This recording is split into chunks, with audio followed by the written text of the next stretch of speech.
ایک انسان کے ساتھ 24 گھنٹے کتنے فرشتے مقرر کیے گئے؟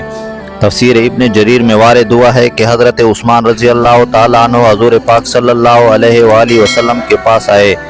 اور آپ صلی اللہ علیہ وآلہ وسلم سے دریافت کیا کہ فرمائیے ایک بندے کے ساتھ کتنے فرشتے ہوتے ہیں؟ آپ صلی اللہ علیہ وآلہ وسلم نے فرمایا ایک تو دائیں جانب نیکیوں کا لکھنے والا جو بائیں جانب والے پر امیر ہوتا ہے،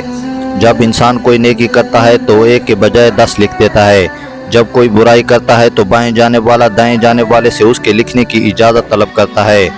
تو وہ فرشتہ کہتا ہے ذرا ٹھہر جا، شاید توبہ استغفار کر لے۔ 3 مرتبہ وہ اجازت مانگتا ہے، تب بھی اگر انسان نے توبہ نہ کی تو یہ نیکی کا فرشتہ اس سے کہتا ہے کہ اب لکھ لے، یہ تو بڑا برا ساتھی ہے، اسے اللہ تعالیٰ کا لحاظ نہیں، یہ اس سے نہیں شرماتا۔ اللہ تعالیٰ کا فرمان ہے انسان جو بات زبان پر لاتا ہے اس پر نگہبان متعین اور مہیا ہے،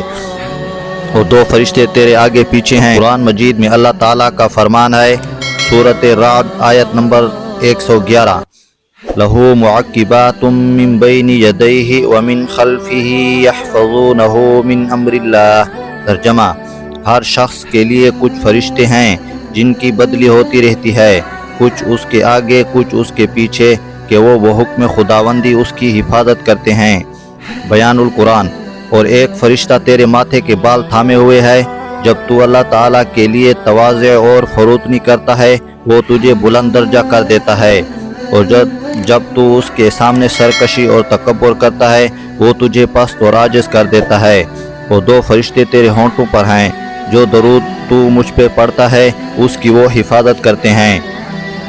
اور ایک فرشتہ تیرے منہ پر کھڑا ہے جو کوئی سانپ وغیرہ جیسی چیز تیرے حلق میں نہ چلی جائے، اور 2 فرشتے تیرے آنکھوں پر ہیں۔ یہ 10 فرشتے ہر